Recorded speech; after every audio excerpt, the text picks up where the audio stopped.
When a man receives the unsettling news that he has prostate cancer, he suddenly enters a world with terms like rising PSA, active surveillance, and Gleason score.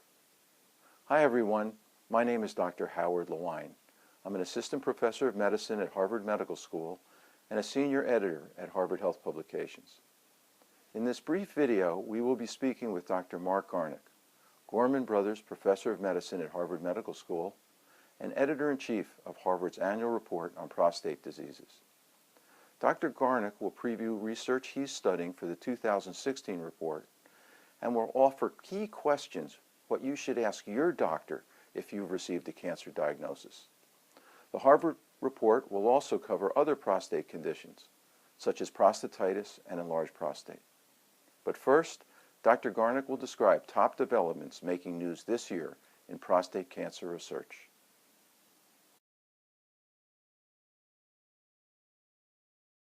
There are many among the top three as the increasing use of active surveillance.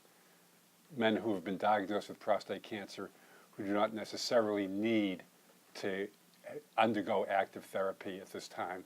And we're now using genomic testing to help identify those patients that may not necessarily need immediate treatment.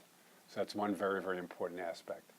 The entire use of so-called biomarkers to help determine what the biological behavior of an individual's cancer will be. And the third most important aspect is there are a whole series of not only new drugs, but actually older drugs that have been used in earlier stages of the disease.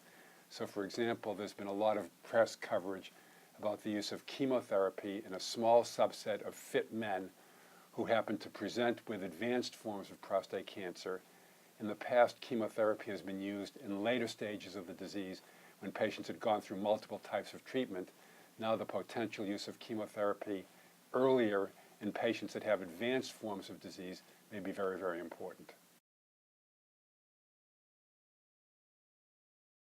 Well, very important question. And the critical component of any therapy for prostate cancer is, does it improve patients' lifespan, does it increase patients' lifespan, and does it actually decrease the likelihood of a patient dying of prostate cancer? And against that, one has to balance the side effects of therapy. So unfortunately, from the large screening studies, we have very, very little information that any of our interventions in patients that have so-called screen-detected cancers actually makes them live any longer. That's been the major dilemma in prostate cancer therapy so far. So now, the fact that a patient has prostate cancer oftentimes prompts the patient wanting to get treated. And we now have the concept of so-called overdiagnosis and overtreatment. Number one, did that cancer need to be detected in the first place? And even if it was detected, does that cancer need to be treated? And so a large number of patients with prostate cancer who are diagnosed every year fit into those categories. So instead of whisking that patient off to either receiving surgery or radiation therapy, we're now taking the action of what we call active surveillance. The diagnosis has been made. We look at certain clinical and pathological and now genetic characteristics of that cancer, and we can say, the likelihood of your cancer progressing or the likelihood of your cancer causing symptoms, or more importantly, the likelihood of your cancer killing you over your lifetime is extremely small. And so we could potentially balance not treating that cancer, but continuing to watch it very carefully and then intervene if there's some degree of disease activity that indicates that the cancer is more active than we thought it was. So we now take patients that have been diagnosed with prostate cancer and look at a variety of characteristics: what the cancer looks like under the biopsy, what the cancer feels like on digital examination, what some of the screening staging studies look like. And we can say with pretty good certainty that your particular cancer does not necessarily need to be treated, and rather we can watch it carefully and do active surveillance with periodic repeat digital examinations, repeat PSA examinations, and periodic repeat biopsies, and then determine what the activity of the cancer is. And a large proportion of those patients who are diagnosed who don't get treated never ever need treatment.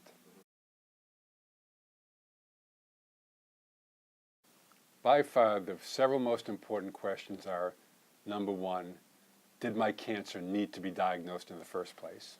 Okay. And if so, What is the extent of my cancer? Is the cancer localized to the prostate gland, or have any of the other studies looked at indicate that the cancer is spread elsewhere? That's by far the most important aspect. Secondly, does my cancer need to be treated? And if so, what are the side effects of various forms of treatment?